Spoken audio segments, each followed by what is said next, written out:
that hasn't worked out for Celtics fans in the past. So as a Celtics/Wolves fan, I hope I didn't just bring my bad Celtics juju over to the Timberwolves.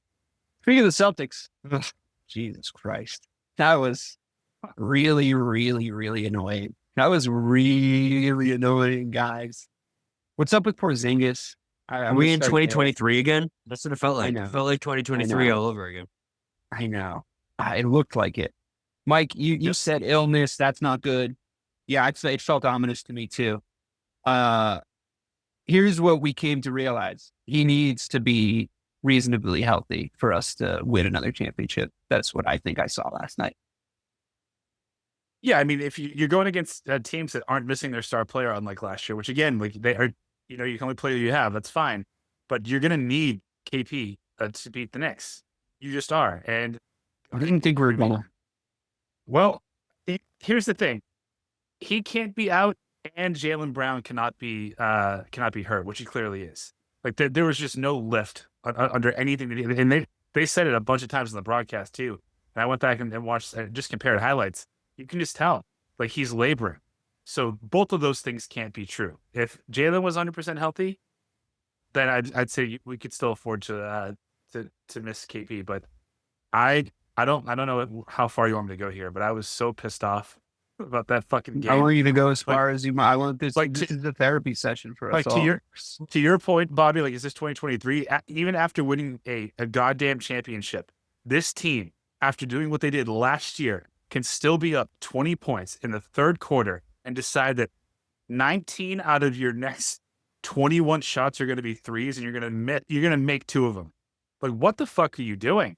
And the thing that I hate about this, I don't hate Joe Mazzulla as much as maybe DK Sissel does. But what I do hate, I don't hate him, is you hate his press conferences and his rationale in times like this, which is what he said last night.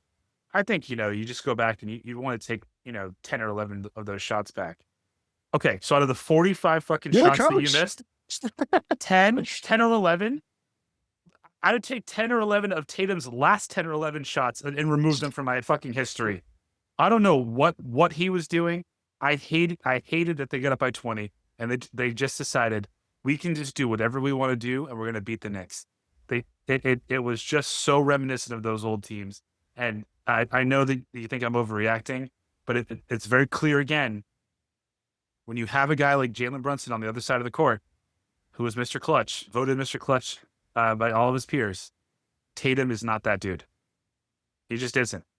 Jaylen Brown is when he's healthy, but he's not healthy. You can learn to be clutch, though, right? LeBron did it. Did he? Did LeBron? Or did he learn how to pass it to Ray Allen and Kyrie Irving? Like, what did he do? I mean, I hold both opinions, depending on what suits my argument at the times. But have I been on this podcast and said that 2 of his most important 3 highlights in his whole career are other guys shooting? Yes, I've said that. But the other one is the other one's a sick block. It's a sick block too. The other one is that block, in fairness. So that was clutch. That was the clutchest block I've ever seen. That was the clutchest block in the history of the game. Against a really clutch Andre Iguodala too. Like a guy that, like, his clutch meter, he had hit the 2 buttons to become the, like, NBA Jam on fire. Yeah. He was already being Andre Iguodala. Like, he might win you another series. He might win you another game. And then it's blocked by James. Like, I mean, that is his best ever highlight. And I think that's clutch as shit. He hit several thousand daggers in Jason Tatum's face. It felt like the year that we went to 7 with them, like he was fucking toying with him. I think the days of Paul Pierce and us kind of being like, remember when Paul took him 1-on-1 and fucking absolutely cold-blooded that 3 in his face, like sent him home, made him rip his jersey off and go to Miami? Yeah, like those days I think are gone. I think he sounds silly, sort of trashing LeBron James to a certain extent, but I still do it. That being said, I think he learned to be clutch. Yes. I think Jason Tatum can too. And I'm less mad at him now than I was last night, but I mean, damn, maybe it's a long con, like maybe if he just continually takes these really dumb forced threes, teams are just really going to believe that he's going to do it. And that's when he's going to go to the hole and just take an easy 2. Cause there was a couple of those shots, the 2 bricks he missed, the 2 bricks he put up in a row, you remember, right before he missed another one. 2 in a row after at the very end of the fourth quarter. You know what I'm talking about. Yeah. Those two, I was like, dude, when you go to take that shot, and if we could, I mean, if we had the technology, we could pull up the replay right now and I could do the telestrator. I would just put a big circle behind the guy that's got his hand up and he's running towards you, right? Because you killed him, right? You got to step back. You killed him. You created space. You can create your own shot. We know you can do that. You've been able to do that since you were 19 years old. I got no problem with that ability. But I'm going to put a big circle around that defender running at you because he's already laying out. He's overcommitted. And there's no one behind him. Just go by him, dude. Just go by him and just take the easy 2 points. Like, you need to have a better basketball brain in those situations. You just do. You just want to look like Kobe. And that is annoying that internet comment section ass point just came out of my mouth because at times it fucking looks like that. It's annoying as shit. One of them, it was tied. It was Mitchell Robinson. So that's inexcusable. You got the matchup you dream about tied, and all you have to do is drive to the hole. And you're just gonna throw it deep. Like he reminds me of Rex Grossman. You know, I'm like, dude, you have the check down. Just throw it to the check down. He's like, nah, fuck it, I'm going deep. Like, I'm like, dude, please, like, just make the right basketball decision from time to time. You drive me insane. I was watching the game with my brother, and he doesn't watch like a ton of basketball because he has kids and shit. And he was like, just Tatum asked me, he's like, does Tatum still just like completely disappear in like final series and at the end of games? And I was like, nah, I mean, I feel like he's got a different kind of vibe to him this year, you know, whatever. And then it was like brick. And I just look and my brother's just smiling at me like, okay, I think you might have been wrong about that. And that's like, thank you so much, Jay. Thanks, dude. It's been a whole year, didn't work to out. be fair. And so, being the Celtics apologist that I always am, it took Jason Tatum reverting to 2023 form, Jaylen Brown being obviously hurt, Kristaps Porzingis having an illness, leaving in the first half and being a no-show for the entire first half, Derek White missing all of his shots, and Pritchard missing all his shots. Literally the most missed three-pointers in the history of the NBA for the Knicks to beat us in overtime. So, having Bobby, you're burying the fucking lead there. No, we're not doing that. You're better than adding all those things together. I'm not ready to hit the panic yet.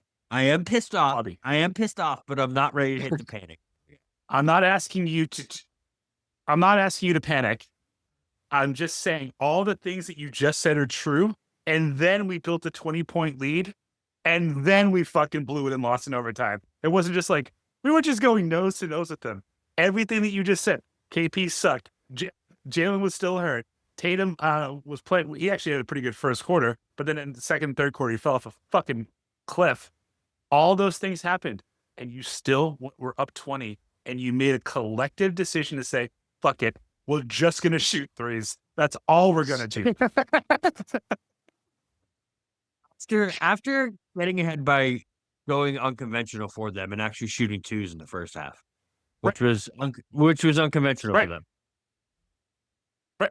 Thank you. So yes, and the Magic series, the whole Magic series, they were doing such a good job of like, oh shit, we're getting run off the three. Let's just like score twos. We can do that too. Here's what I'm going to look like a real asshole because I think this is the Magic series, in the sense that the Magic series. The majority of those threes were contested, and they were actually run off the 3-point line. The NBA would define that 80% of the 3-pointers that the Celtics put up last night were open. So yes, I fully expect them maybe not to put up 60 shots, 3-pointers, but I do think they're probably going to jack up 45 to 50 tomorrow night. And you know they're not going to have the worst shooting in the history of the NBA playoffs again, for sure. Do you think that there was a little bit of like Magic? Like runoff though, like they really hadn't been allowed to play that style of game, and it was fine, obviously, because we beat really them 5. Excited. Yeah, and they were like, "Oh my god, the 3 ball's back!" It's like your toxic ex has come back into your life. I'm like, dude, you were doing so good, guys. You were doing so good. You're playing such smart basketball, with the exception of one of the games, but like, you know, the way that we gentlemen swept them, it just felt fine. You know, like it was like we were all kind of like, they probably have one stinker. It's all good. It was the nature of this stinker against the Knicks because the Knicks were Yeah. trying so hard to give us the game. And the way that they just dangle Brunson's nuts in their mouth in the commentary when he does anything good, and then when he misses a fucking bunny at the end, just misses an absolute, like, just, it's right there. We, for some reason, just left him wide open. There was about 3 or 4 of those defensively, by the way, where like Derek White just like turned around and started wandering in the opposite direction, just walked away from his man, bang, dagger. And he's like, oh shit. And I'm like, dude, you got to stay locked in, please. It's, I don't know if you know this, but it's the playoff game 1 and it's 100. And I would really like it if you maybe just stayed on your man. It was not running anywhere. He's just standing in one place. So all you have to do is nothing for most of that defensive possession, Derek White. He does really good and gets a really nice rebound right after, if you'll remember. And he sort of totally redeems himself. My issue is not with Derek White. I'm just saying collectively, there needs to be a little less Mazzulla-ing from time to time. Ray tried to take a victory lap on Joe Mazzulla last time he was on the show. And I was kind of like, I don't know, man. I don't know. That might be a little premature. He still does pretty annoying things. I did point out on that show, we cannot make a side out play. It is not within our lexicon. It's not in our language. It's not in our vocabulary. I made the point, Mike. You couldn't make it to the last show. So I was like, time to bury Doc Rivers. Mike was right. I don't know if you heard it. But, I was trying to represent for you. And additionally, but I did make one point. I was like, Doc Rivers could always draw up a side out play. Like, Always. he really always could. And say what you want about that. Like, the man was nice with the clipboard in those situations. Yep. And I think Joe Mazzulla is like, okay, here's what we're going to do. Everybody run in a way that puts your back to the guy that's throwing the ball in. And when you catch it, make sure that your shoulders are facing the opposite direction of the basket. When you turn around, every time. Yeah. And when you turn around, do the first thing your instinct tells you, not what your eyes see.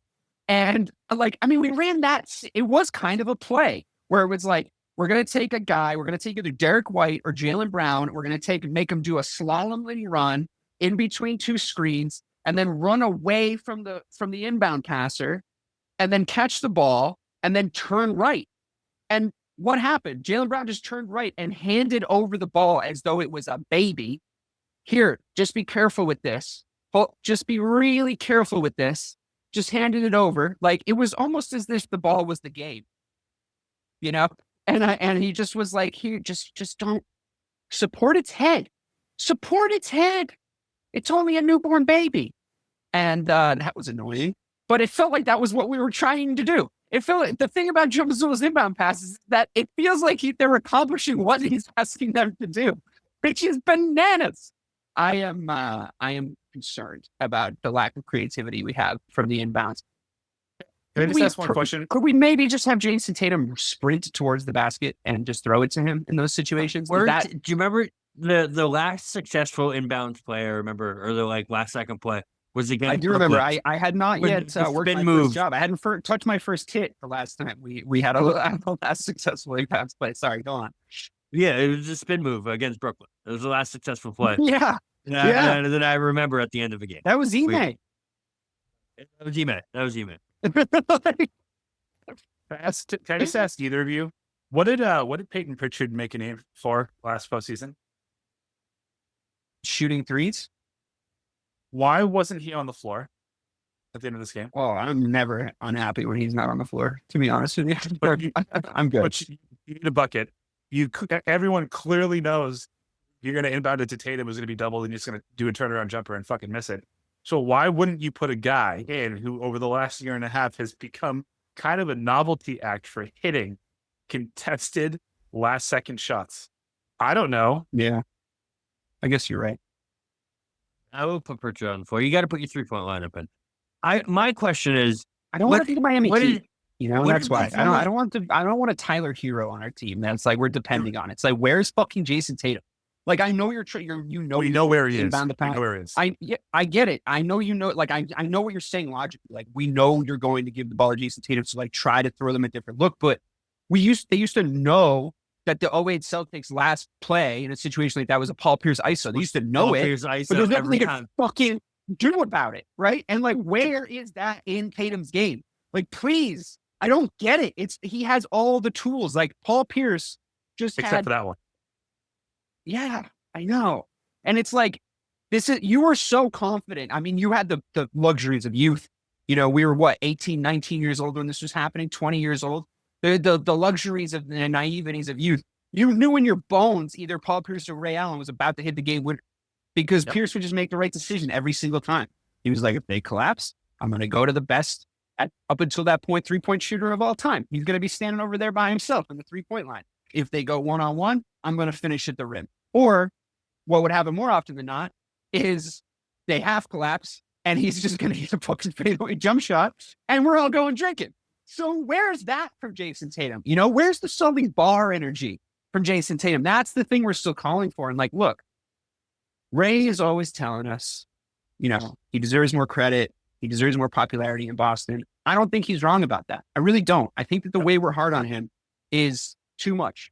And there was a lot of early fucking victory laps happening from other fan bases on the internet last night. I witnessed some of them and they made my fucking blood boil. But, and that makes me become a homer, right? Where I'm like, fuck you, dude. You're not going to have another game like that. The Celtics aren't going to shoot like that. Let's see. Let's see what happens. So I get my back up a little bit, but just between us friends, he really grinds my gears sometimes still. He might have a game like that, but the Celtics were. So half of what you said is true. But listen, I think we've talked about this now for 5 years. I think Tatum is one of the most talented, skillful basketball players I've ever seen. He just has everything. And he makes it look easy. That's why I've always loved Jaylen Brown more, is because he has to work harder to do the things that come so easily to Tatum. And in the clutch moments last year, and Bobby, you mentioned that game 1 against Indy, who hit that shot? It was Jaylen. Yeah. Who won the MVP? It was Jaylen. Right. I just think we can survive Tatum being a no-show in the clutch moments because we did it last year. We're not going to survive both JT and JB being down like they are. If both of them don't show up, if we don't have at least one of them, one of the Jays having a J-like game, we're in trouble. Maybe not against the Knicks. I think we might be able to get by the Knicks, but the Cavs or OKC, it's going to be tough to win the ship if we don't have at least one of the Jays firing those cylinders. And I don't think it's going to be JB because that knee issue doesn't seem like it's going to be letting up anytime soon. That's actually why I do think it's going to be him. I just think he's going to go balls to the fucking wall. I mean, I fully expect the first thing we see out of him tomorrow night is a contested fucking dunk. And just to get everyone back in it. And who knows? I hope I'm right, or it could be a fucking Tatum 3. And this time it goes in. I don't fucking know. But statistically, they're not going to shoot that bad. Well, they shouldn't shoot that bad again. But I think it's a real problem when 60 out of your 97 total shots are threes. And you only hit 15 of them. I think you're so right. They're not. 15 of 60 is a wild stat line. That is a wild stat line that I never thought I would see in my lifetime. For 3. not from the from field. For fucking from 3. 3. From 3. I think to just put a pin in it, put a button on this conversation. My official stance is that I'm upset with them, but I think there was moments where this proved to be true. I think the regular season proved this to be true, and I still think this on paper and in my heart.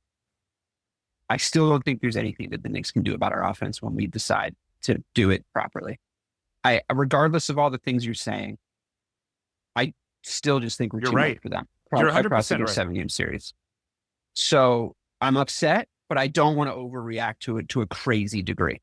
It's just the emblematic nature of the way that Jason Tatum was doing certain things, the way that the team overall was making certain decisions. You've pointed it out. What is this, 2023? We've touched on all this.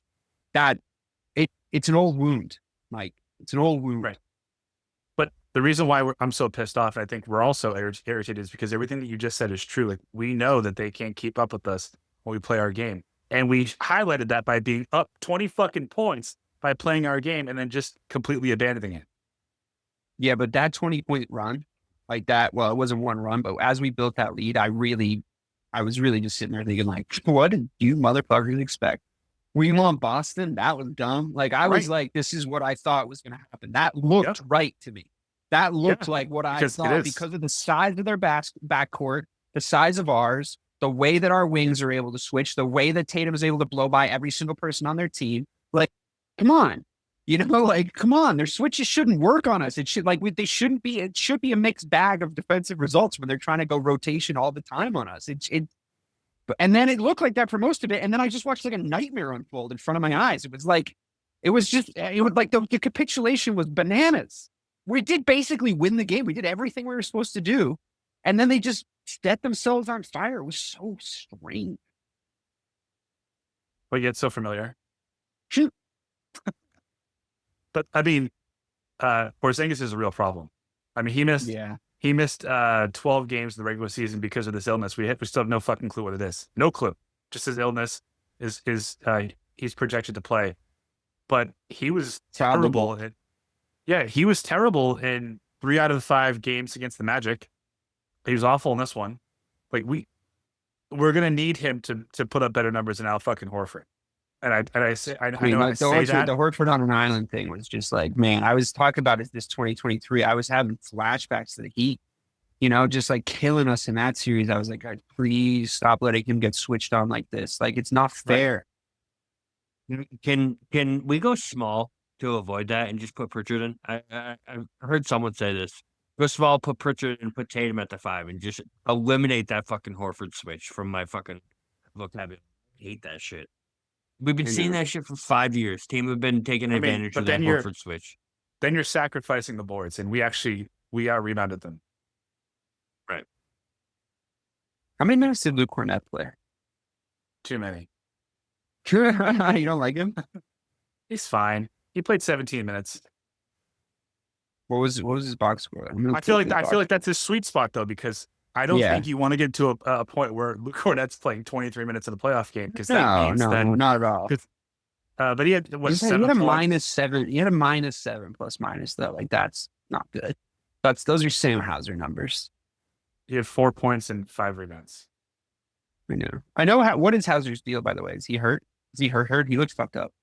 Rolled his ankle. Is it broken? Is that wishful thinking? No. I would never wish injury on him, but he played a real Sam Hauser 4 minutes. Like, it was. He's like, miss, rolls his ankle. Like, I find myself a little puzzled as to what he brings to the table. I'm not sure what it is. He used to like hit threes and stuff, right? That's the rumor on the street. I'd take a Luke Cornett over like a lot of.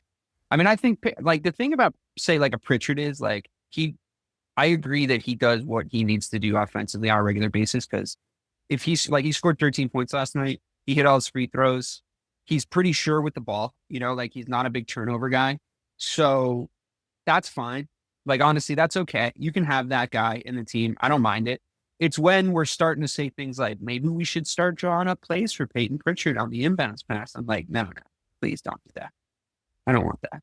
But I could be wrong. Yeah, dude. Just drop a fucking play. Maybe just one. Just Any try. play. I mean, the last time we saw Joe Mazzulla, drop this huge fucking side up, we literally watched one of the players say, "No, fuck that," and did something else, and they won in spite of it. Like, you and I talked about this like the year and a half or 2 years ago on the show. It's like this is why, when we talked about, the Nuggets, maybe the coaching doesn't really matter. Just don't step on everyone else's dick. And it looked like that's what Mazzulla did. And the fact that he said, I'm okay with all the shots they took, except for like 10 or 11. God. I'll say this for Jason Tatum, by the way. Yeah. Yeah, I know, right? I'll say this for the Jason Tatum of the whole thing. 16 rebounds is like, come on. Like, we want that from him. Like, that's crazy work. That's really, really, really good work. We want that. The majority of the game that he played, I was really happy with. It was just a 2-minute stretch where he went insane, and not in a good way, not in the membrane. All right. Can I tell you guys a fun fact? No. All right. Well, that's been missing the point, everybody. The Indiana Pacers are a mere 6 points behind the Cleveland Cavaliers. You just love to see it.